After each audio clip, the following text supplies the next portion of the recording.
Merci professeur Mazereux, merci de m'avoir invité sur cette journée. Donc je suis pédiatre à l'hôpital du Coin et à l'hôpital Larrey et je vous parle aujourd'hui des anti-infectieux en dermatologie. Alors il y a des moments où je vais vous poser des questions, c'est juste pour savoir un petit peu ce que vous feriez vous dans cette situation et puis si je vois que tout le monde fait très bien, j'avance et si je vois qu'il y a des choses moins évidentes, je développe un peu plus. Vous n'êtes pas obligé de participer. Alors, en dermatologie, quels sont un petit peu les enjeux par rapport à l'antibiothérapie ? Alors, c'est un peu les mêmes que dans les pathologies des autres organes, c'est qu'on veut éviter l'émergence des résistances, on veut préserver les nouveaux antibiotiques, donc on veut avoir une antibiothérapie raisonnée. Ça, c'est toujours un petit peu le principe de base. En même temps, on a aussi des pathologies sévères en dermatologie, comme les pathologies nécrosantes, par exemple. Donc il ne faut pas non plus méconnaître des infections graves et savoir sortir des antibiothérapies très lourdes quand c'est nécessaire. Donc voilà, donc bien peser un petit peu votre choix thérapeutique. Alors pour faire le choix d'un antibiotique, on a toujours deux questions simples. Qu'est-ce qu'on traite ? Bon, ça a l'air d'être un peu simple, mais malgré tout, en dermatologie, on a la particularité d'avoir un organe externe. Donc on va pouvoir utiliser des antibiotiques entopiques. Donc voilà, il faut voir un petit peu leur place. Et quand est-ce qu'il faut avoir recours plutôt à l'antibiothérapie générale. La deuxième question, c'est les bactéries qu'on traite. Donc souvent, les personnes retiennent une antibiothérapie pour une pathologie donnée. Ça, c'est toujours un peu piégeux parce que si votre patient est allergique, si votre patient a une contre-indication, parfois c'est difficile de trouver une alternative si vous ne savez pas en fait, le raisonnement, c'est-à-dire en fait, quelles sont les bactéries incriminées. Ce qui est important aussi, c'est que l'épidémiologie évolue. Donc il faut savoir aussi parfois faire un peu d'agilité sur la prescription, si on a un patient migrant, si on a un patient qui vient d'un autre pays. Donc il faut connaître un petit peu les mécanismes de résistance et de virulence des bactéries. Je vous rassure, je ne vais pas vous noyer. Alors je vous propose une diapo très simple parce que j'aimerais quand même que les messages clés ils soient simples et que tout le monde reparte quand même avec des idées claires. Sur les pathologies infectieuses courantes en dermatologie, on a surtout deux bactéries. Je ne vous parle pas des formes graves. On va surtout parler du streptocoque A et du staphylocoque doré. Il faut que vous ayez en tête que vous avez 4 grandes classes d'antibiotiques qui vont vous être utiles en prescription courante. Les bêta-lactamines, avec les pénicillines et les céphalosporines. Le grand groupe des macrolides et apparentés, avec la dalacine et la piostacine. Le grand groupe des cyclines, même si parfois on n'y pense pas trop parce que c'est à partir de 8 ans. Et le Bactrim, tous ces antibiotiques ont une bonne diffusion cutanée et ont toute leur place sur le streptocoque et le staphylocoque. Donc vous avez 4 domaines, enfin 4 grands groupes, pardon, et vous allez jongler avec. Je vous laisse un mémo pour ceux qui veulent le mettre dans leur poche. C'est les posologies pédiatriques de tous ces antibiotiques que je viens de vous citer, avec leur galénique. Comme ça, vous avez les posologies. Alors, comment ça se passe ? C'est quand même important de comprendre ce qui se passe actuellement pour comprendre les recommandations infectieuses. Le staphylocoque, qu'est-ce qui fait le staphylocoque ? Il devient résistant à la méticilline. Quand il est résistant à la méticilline, il est résistant aux bêta-lactamines. Donc on perd une bulle. C'est important aussi de savoir qu'on parle de SARM communautaire. C'est-à-dire que le staphylocoque résistant à la méticilline communautaire, il garde souvent une sensibilité pour les autres bulles, la classe des cyclines, du Bactrim ou des macrolides. Contrairement au SARM hospitalier, où là on perd toute sensibilité en général sur les autres bulles. C'est juste important pour savoir que quand vous récupérez un antibiogramme et que vous avez un staphylocoque résistant à la méticilline, si le laboratoire ne l'a pas fait, il faut demander de tester ces autres classes thérapeutiques pour essayer d'avoir recours à ces antibiotiques qui peuvent être donnés en ambulatoire. C'est important de comprendre que le staphylocoque résistant à la méticilline, c'est un vrai problème de santé publique et que dans certains pays, je vous ai mis un peu par ordre croissant, mais par exemple aux États-Unis, on monte à 80% parfois de résistance à la méticilline. Ça veut dire qu'il y a des pays où en première intention, sur une pathologie courante, on ne peut plus prescrire la classe des bêta-lactamines, c'est-à-dire l'augmentin, une céphalosporine de première génération, ce n'est même pas imaginable. Donc nous, en France, on a la chance, pour l'instant, d'avoir un taux de SARM communautaire qui est inférieur à 10%. Il faut en profiter, il faut rester sur la classe des bêta-lactamines au maximum, tant que c'est possible. Il y a une grosse hétérogénéité en Europe. La Grèce, l'Italie, par exemple, ils ont des taux de SARM très élevés. Si vous prescrivez sur d'autres patients, méfiez-vous, vous risquez d'avoir des taux d'échec si vous prescrivez les antibiotiques des bêta-lactamines. À côté, vous avez le streptocoque. C'est très important de comprendre que l'évolution, elle est à l'opposé. Vous voyez, les bulles, elles sont juste en opposé. Le streptocoque, lui, il est super sensible à l'amoxicilline, mais qu'est-ce qu'il fait? Il déteste qu'on lui mette des macrolides dessus. Il devient résistant, résistance constitutive ou inductible. Donc vous voyez, quand on dévie de classe thérapeutique, qu'est-ce qui se passe? On obtient des streptocoques résistants. Pareil pour les cyclines et le Bactrim, et donc on arrive à des impasses. Par exemple, les pays d'Asie, ils ont tué les macrolides plein pot, et ils ont maintenant des taux de résistance à plus de 90%. C'est une catastrophe, on ne peut plus utiliser les macrolides. Alors pour peu qu'ils aient aussi des SARM, quand vous avez une pathologie simple comme un érysipèle, vous vous retrouvez à faire Bactrim Amox quand vous habitez à Taïwan par exemple, vous n'avez aucune simplicité de prescription alors que c'est des pathologies courantes. Donc il faut essayer d'avoir quand même une antibiothérapie raisonnée. Donc je vois un petit peu avec vous ce que vous feriez, et puis on en parle. Le but, c'est pas le diagnostic. Donc là, on est sur un impétigo. Je vous pose la question, vous levez la main. Est-ce qu'il y a une place à l'antibiothérapie topique dans l'impétigo? Oui.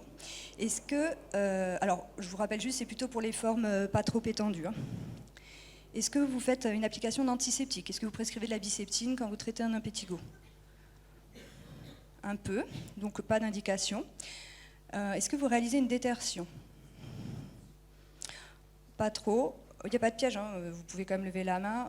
Une détertion, oui, c'est très important. On applique de la vaseline, on détache les croûtes, on nettoie bien à l'eau et au savon. Une détertion peut être aussi efficace que l'antibiothérapie topique lorsqu'elle est bien réalisée. Est-ce que vous faites une éviction de collectivité pour un impétigo que vous voyez en consultation?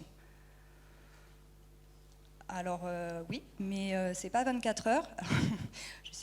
Personne ne veut participer ou personne ne fait d'éviction de collectivité. C'est juste pour vous dire, si c'est une zone couverte, il peut retourner à l'école. Si c'est une zone découverte, on va faire 3 jours d'éviction de collectivité. Parce que ça, c'est une mesure de prévention justement de la diffusion du staphylocoque en collectivité. Donc on fait un retrait d'école pour 3 jours. C'est quand même assez long en fait. Un pétigo du visage, c'est 3 jours d'éviction de collectivité pour l'enfant. Ouais, le but, c'est d'éviter les épidémies. Alors, selon vous, dans l'impétigo, qui pense qu'on traite un streptocoque? Personne. Qui pense qu'on... Si, on traite du streptocoque. Qui pense que c'est du staphylocoque? Ouais. Alors, l'impétigo, c'est mixte. Il faut savoir qu'en France, on est plutôt sur une étiologie staphylococcique, mais que c'est quand même mixte. Dans les pays en voie de développement, c'est plutôt du streptocoque du groupe A. Nous, on est obligé de prendre en compte les 2 bactéries, parce que même s'il y a une majorité de staphylocoques, c'est une co-infection qui est très très fréquente. L'antibiothérapie locale, je ne vous fais pas le quiz, parce que ça, en général, vous prescrivez tous de l'amipyrocine, et c'est l'indication. Pendant 5 à 7 jours en topique, on n'a pas de résistance significative en France. L'alternative, c'est l'acide fusidique. Il y en a qui prescrivent davantage l'acide fusidique. Savoir juste qu'il y a une résistance naturelle du streptocoque à l'acide fusidique. Donc, comme il y a souvent du streptocoque, vous pouvez avoir des échecs. Il faut savoir que c'est une résistance naturelle. Et pour le staphylocoque, on a 6% de résistance. Alors évidemment, on a beaucoup utilisé la mupirocine. Donc la contrepartie, c'est que ça fait plus de 10 ans qu'il y a une explosion de résistance. Notamment, on l'utilise beaucoup pour les décontaminations. Donc on va avoir une utilisation assez étendue, assez large. Et donc on a jusqu'à 20% de résistance des staphylocoques communautaires à la mupirocine. Donc vous pouvez quand même avoir des échecs sur le traitement de vos impétigos. Après, comme une bonne détertion est aussi efficace, parfois on s'en sort même avec des bactéries résistantes. On a globalement plus de résistance du staphylocoque à l'acide fusidique qu'à la mupirocine en France. Alors les nouveaux antibiotiques en topique, les pays qui sont dans l'impasse, ils ont été donc, promoteurs pour d'autres topiques. Les 2 nouveautés, c'est la rétapamuline, qui est une nouvelle molécule, et l'ozénoxacine, qui est une quinolone non fluorée. C'est des topiques, ils sont utilisables en pédiatrie à partir de 2 mois, très bien tolérés. Ils sont actifs sur les SARM, y compris résistants à la mupirocine. Donc ça va être une très bonne opportunité pour trouver des solutions. Ils ne sont pas commercialisés en France. Donc voilà, c'est pour que vous les connaissiez parce que probablement ils vont arriver. Ce sera probablement, en tout cas, sur prescription, sur antibiogramme. Le but, c'est toujours d'avoir des recours, mais surtout de ne pas les introduire en pédiatrie de ville, parce que sinon, on va assez vite les perdre. Mais plutôt de se dire, quand j'ai un antibiogramme et que j'ai un staphylocoque résistant à la mupirocine, j'ai une alternative. Voilà, donc ça, c'est les nouvelles molécules qui vont probablement arriver et qui sont déjà largement utilisées, par exemple, aux États-Unis. L'antibio général, elle existe dans le traitement de l'impétigo, quand vous avez des formes étendues, quand vous avez des rechutes ou un terrain fragilisé. Alors là, ce serait super chouette si vous leviez la main, juste pour savoir ce que vous faites dans l'antibiothérapie orale. Est-ce que vous prescrivez de l'amoxicilline seule quand vous donnez un traitement? Personne. Il y en a qui le font, ils ne sont donc surtout pas dans cette pièce, mais il y en a qui le font. Il faut savoir que les staphylocoques ont une pénicillinase. Ce n'est pas des SARM, c'est juste qu'ils ont une pénicillinase. Donc l'amoxicilline seule sur un staphylocoque, même méticilline sensible, ça ne marche pas souvent. Non, donc si vous voulez traiter un staphylocoque, il faut mettre une protection vis-à-vis de la pénicillinase. Qui donne de l'augmentin? L'augmentin, ça fait du bien, tout le monde le donne. Effectivement, vous avez l'inhibiteur des bêta-lactamases, donc là, c'est bon pour l'augmentin. Les SAM, les staphylocoques méticilline sensibles, ils vont être sensibles à l'augmentin. Qui donne de l'acide fusidique oral? Il y en a, puisque c'est prescrit. Alors, il y a une résistance naturelle du streptocoque. Donc, sur une antibiothérapie orale, bon, comme on veut traiter 2 bactéries, souvent on ne le propose pas dans les recommandations, et je vous en reparlerai un peu plus loin. Les macrolides, oui, parce qu'en France, on a une résistance qui est suffisamment basse et on peut se le permettre en alternative. Ce n'est pas le cas dans tous les pays. Donc il ne faut pas non plus y avoir recours trop facilement. Je vous rappelle juste qu'on est en rupture pour la josacine. Donc vous allez avoir un problème de galénique. La clindamycine galénique à partir de 6 ans et la piostacine, c'est le pire goût sur Terre. Le Bactrim, oui, non, oui, oui. Il a très mauvaise presse, personne n'aime prescrire le Bactrim, mais vous pouvez le prescrire en fait avant 6 ans parce qu'il est en suspension buvable quand vous avez des vraies allergies aux bêta-lactamines. L'orbénine, c'est une pénième orale qui prescrit ça. Un peu, très peu de mains se lèvent, donc en fait ça a juste une très mauvaise biodisponibilité orale. En soi, la pénième, c'est une super idée, le problème c'est que l'orbénine, en l'occurrence, elle a une mauvaise absorption, donc on n'a pas des très bons résultats. Qui associe une antibiothérapie locale qui met en plus de la mupirocine. Donc effectivement, parmi les recommandations, il n'est pas recommandé d'associer. On va peut-être favoriser des résistances. En tout cas, ça ne raccourcit pas la guérison. Enfin, ça n'améliore pas la rapidité de guérison. C'est les recommandations des sociétés savantes. Je vous mets un take-home message pour le staphylocoque méticilline sensible pour vous repartir avec ça. Si vous traitez un staphylocoque, pas d'amoxicilline seule. Même les méticillines sensibles, ils ont des pénicillinases. Les pénièmes, c'est très bien, mais pas par voie orale. Donc vous pouvez les prescrire que par voie IV. Quand vous traitez un staphylocoque méticilline sensible, s'il est sensible à l'augmentin, il est sensible aux céphalosporines de première génération. Tout ça, c'est les bêta-lactamines. Vous pouvez y avoir recours.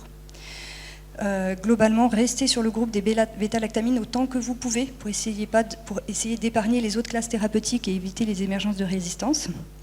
Et un petit mot sur les antibiotiques en F. Là, je vous fais un moyen mémotechnique. Staphylocoque, il y a un son F dedans. Donc vous ne mettez ni acide fusidique, ni fluoroquinolone, ni rifampicine, ni phosphomycine. Vous retenez la règle des F. En monothérapie, ces antibiotiques sur le staphylocoque entraînent très très rapidement les résistances. On les utilise en bithérapie, mais pas en monothérapie sur le staphylocoque. Retenez-le comme une règle d'or. On a tout de suite des émergences de résistance et si jamais on a des pathologies d'organes plus nobles comme ostéomyélite, pneumonie, méningite, on ne peut plus les utiliser après. Règle d'or par cœur, voilà, la règle DF. On change d'organe, enfin on ne change pas d'organe, on change de pathologie. On va parler de la dermohypodermite non nécrosante. Je ne détaille pas cette diapo, mais juste pour vous dire, dans un premier temps, on ne traite pas une photo. Donc effectivement, ça a une tête d'érysipèle. On vérifie qu'il n'y a pas de facteur de risque de gravité, ni de signe de gravité. Un enfant qui est altéré, qui est hyperalgique, qui a une zone d'anesthésie, etc. Là, on va partir sur des recommandations sur une fascite nécrosante ou une dermohypodermite nécrosante. Enfin, poser le bon diagnostic. Ce n'est pas un diagnostic photo. Là, je vous parle des érysipèles simples. Selon vous, est-ce que c'est un streptocoque que l'on traite ?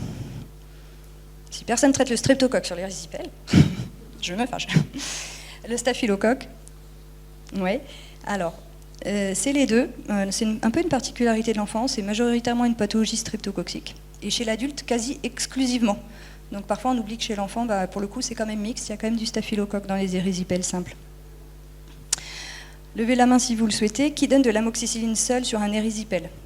Qui fait une prescription d'amoxicilline ? Alors on a le même problème que tout à l'heure, c'est que comme on a des staphylocoques, on ne peut pas, parce que la plupart du temps ils ont une pénicillinase, donc du coup on ne les traite pas.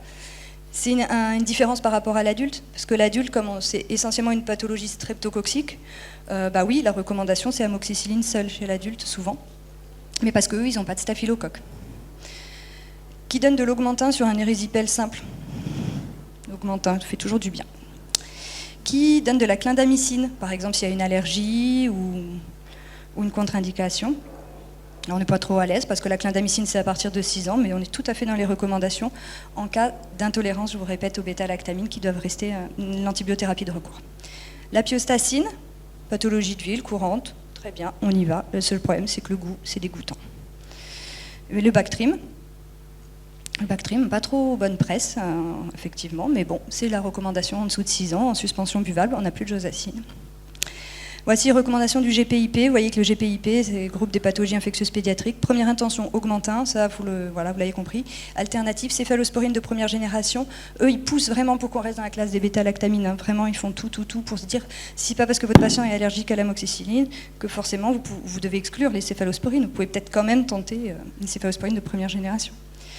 Si vraiment on ne peut pas, les recommandations, c'est clindamycine ou Bactrim, hein, en cas d'allergie aux bêta-lactamines. Voilà. Un petit mot sur les formes nécrosantes, les formes sévères, juste pour vous dire que là, on doit toujours raisonner en termes de bactéries et que là, on a une flore polymorphe. On aura toujours le streptocoque du groupe A, souvent le staphylocoque, mais on a souvent des co-infections, des BGN, voire des bactéries résistantes. Le terrain est extrêmement important. Ce n'est pas tout le monde qui fait une forme nécrosante, ça peut arriver, mais parfois c'est un patient qui est immunodéprimé, qui a une corticothérapie, une leucémie, etc. Donc on peut avoir des terrains où on a déjà du SARM parce que l'enfant a déjà fréquenté les hôpitaux, etc. Donc là, on ne peut pas raisonner de façon un peu monomaniaque, en se disant c'est telle pathologie, c'est telle bactérie, c'est tel antibiotique. Il faut connaître le terrain, il faut connaître les antécédents. Les propositions là qui sont faites, c'est pour un enfant qui vient de chez lui et qui n'a pas de terrain particulier. Dans ces cas-là, c'est essentiellement du streptocoque A et des anaérobies qu'on va cibler. Il y aura aussi du staphylocoque. Du coup, vous retrouvez l'augmentin, hein, un peu comme pilier. Mais vous voyez apparaître la clindamycine en systématique du fait de son action antitoxinique. Sur les formes nécrosantes, il faut vraiment bloquer la sécrétion de la toxine. Donc là, c'est presque un réflexe monomaniaque sur une forme nécrosante. C'est augmentin-clinda. Ils vont ensemble, main dans la main, on ne les sépare pas. Et on élargit le spectre. On pense qu'il y a du SARM, on rajoute de la vancomycine. On pense qu'il y a du pio, on met plutôt de la tazo. Là, on est un petit peu obligé de s'orienter sur l'histoire du patient. Ce qui est monomaniaque, c'est augmentin-clinda. C'est une pathologie qu'on ne peut pas traiter uniquement par antibiothérapie. On est obligé d'avoir aussi tout de suite une prise en charge transversale, chirurgien, anesthésiste, voilà, prise en charge avec les immunoglobulines, le caisson hyperbare, etc. Qu'est-ce qui est nouveau pour le streptocoque du groupe A dans les infections invasives? Vous avez dû en entendre parler, 2023, la prise en charge de l'entourage. Les formes invasives de streptocoque du groupe A, dont fait partie la fasciite nécrosante, si vous avez du streptocoque A, il faut faire une prophylaxie de l'entourage. Alors l'entourage, bon, la famille, les amis proches, et en fait c'est l'entourage fragile. Donc ce ne sera pas non plus, un peu comme dans les méningites, ce n'est pas tout l'entourage. C'est l'entourage fragile, donc ceux qui ont une dermatose, une varicelle, une immunodépression. Hein, ceux-là, il faudra leur donner une antibiothérapie préventive. Ça, c'est les recommandations de 2023. Donc, voilà, il y a eu une épidémie assez sévère d'infections invasives et de fasciite nécrosante chez l'enfant, avec des streptoas extrêmement virulents. Une dernière pathologie intéressante, c'est les furoncles. Ça, vous en voyez plein. Alors, qui pense que c'est du streptocoque qu'on traite? Non. Et du staphylocoque? Oui. C'est une pathologie staphylococcique par excellence. Donc, on est vraiment là sur l'antibiothérapie du staphylocoque. Est-ce que vous prescrivez systématiquement une antibiothérapie générale sur la prise en charge d'un furoncle? Non. Est-ce que vous mettez un antibiotique topique sur un furoncle? Est-ce que vous appliquez mupirocine, acide fusidique? Pas dans les recommandations. Est-ce que vous faites un prélèvement systématique de votre furoncle? Ça va faire beaucoup de prélèvements. Non. Est-ce que la présence de la toxine de penton et valentine est présente et impliquée dans la survenue des furoncles? Je vous parle peut-être pas.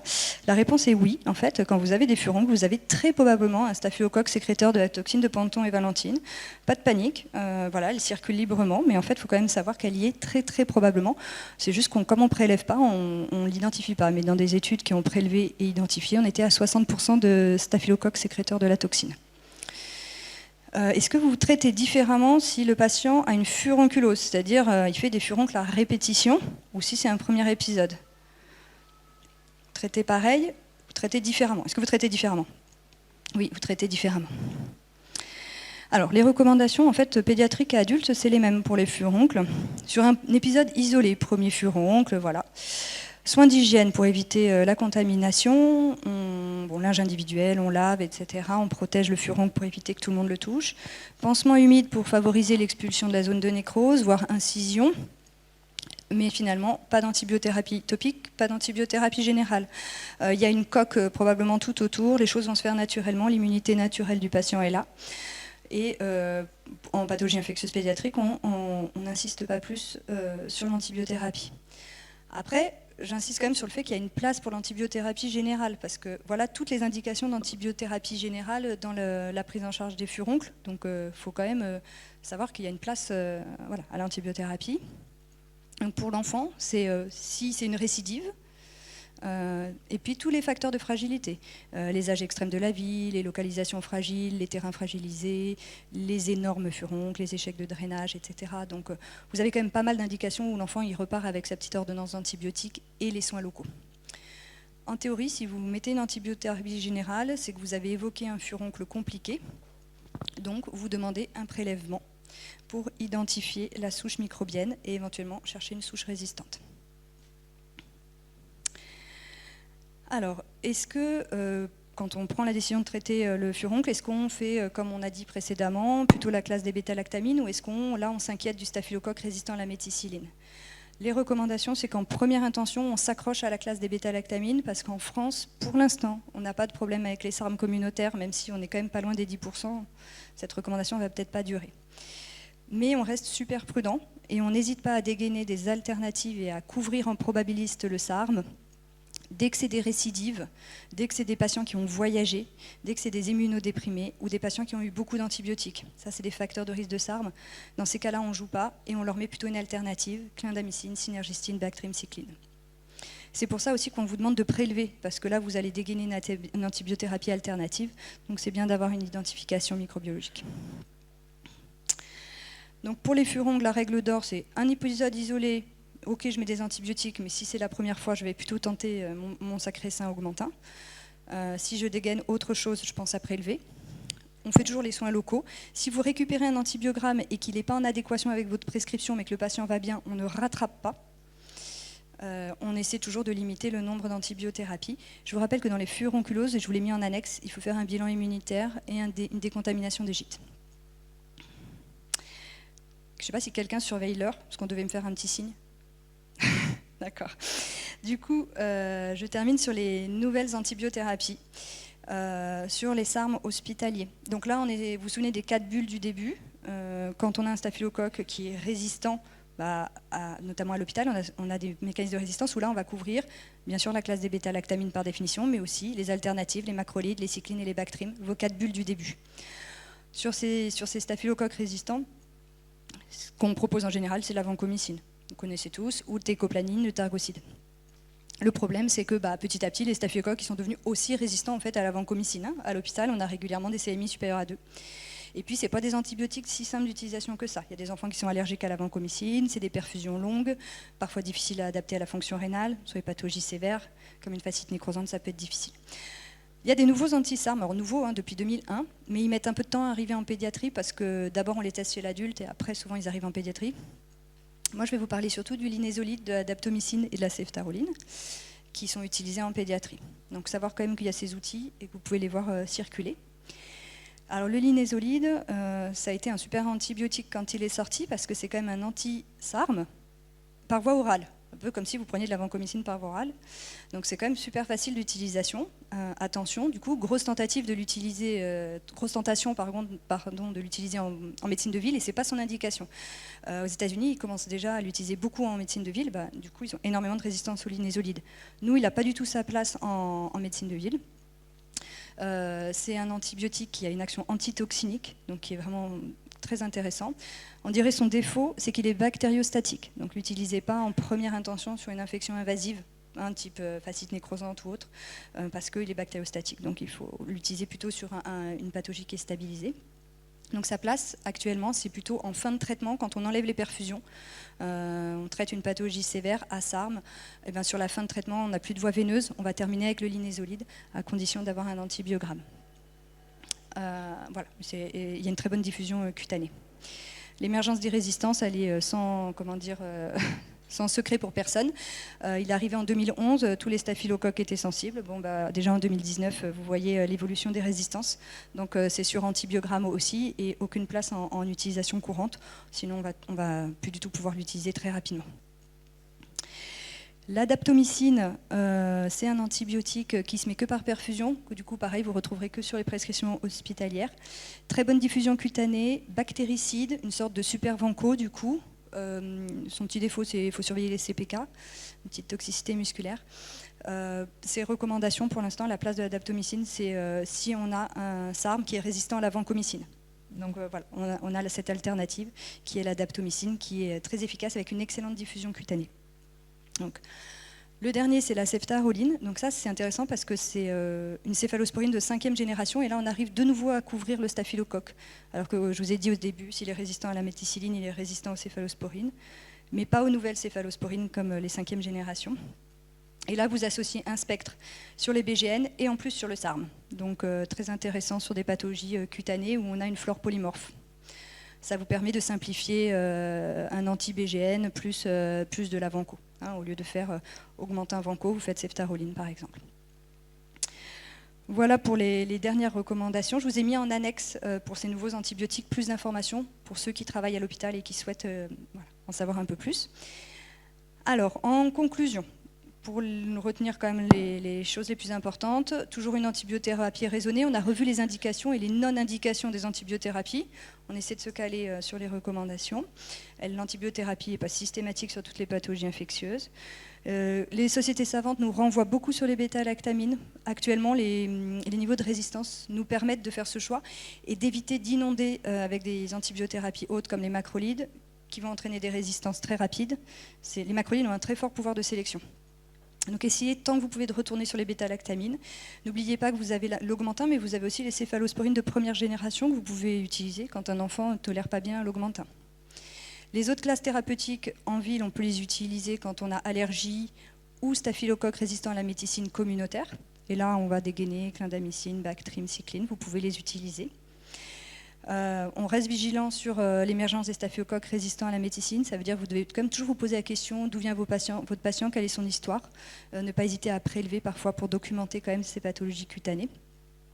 Et surveiller un peu l'évolution des résistances aux macrolides aussi. Quand vous prélevez, regardez bien vos antibiogrammes. C'est important de revenir sur ces enfants qui sont allergiques à l'amoxicilline et pour qui on enlève du coup parfois tous les bêta-lactamines.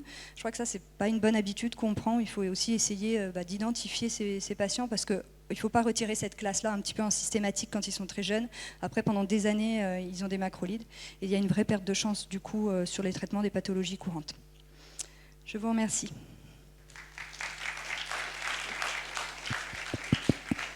Merci Raphaël pour cette présentation très didactique sur l'actualité. Est-ce qu'il y a le temps pour une question rapide ?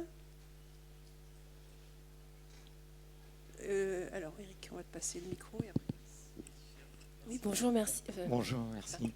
Les différences d'un pays à l'autre, aussi proches, ça s'explique par les habitudes de prescription, justement, ou par des germes différents.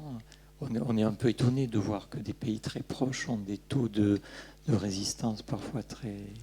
Oui, comme la Grèce, l'Italie, Voilà. Oui, c'est les prescriptions d'antibiotiques. C'est pas les mêmes recommandations.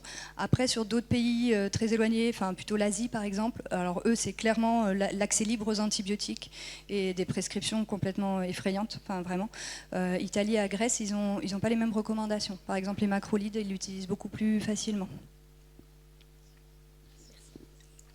Oui, bonjour. Je me rappelle qu'à l'époque des recommandations pour les infections, il y avait beaucoup de pédiatres infectiologues qui étaient très réticents aux céphalosporines de première génération. Il y avait même une levée de bouclier à Lyon. Je ne sais plus pourquoi. Parce que je crois que le comité voulait le mettre en première intention avant l'augmentin. Et ils ont totalement rejeté ce truc. Alors je ne sais plus pourquoi. Alors il y a la maladie sérique qu'on peut voir sur les céphalosporines de première génération. Après, pas très mauvaise presse quand même au quotidien, parce que nous on les utilise, en médecine hospitalière, on les utilise énormément en fait. Ils ont un spectre très étroit, en fait, c'est-à-dire quand on utilise une céphalospoine de première génération, par rapport à l'augmentin, on a un spectre beaucoup plus étroit sur le staphylocoque et le streptocoque, alors que, comme vous le savez, l'augmentin, on va aller sur les anaérobies, sur les BGN.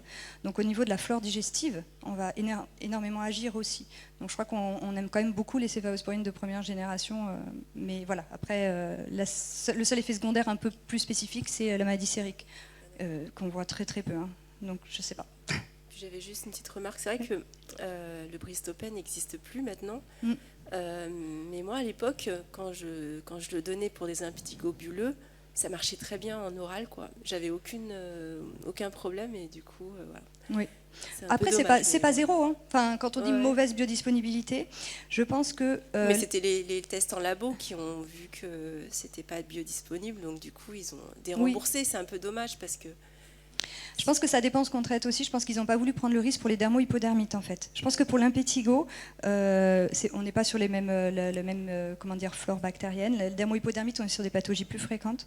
Et comme il y a une biodisponibilité qui est moindre, elle n'est pas nulle, mais elle est moindre que les autres antibiothérapies, ils avaient peur de sous-traiter et éventuellement que les dermohypodermites évoluent vers des formes plus sévères. Je pense que c'est surtout pour la dermohypodermite qu'ils ne veulent pas qu'on l'utilise. Après, du coup, par extension, ils l'ont retiré. Mais je pense que ça marche. Hein. Ils l'utilisent aux États-Unis. Merci beaucoup, Raphaël.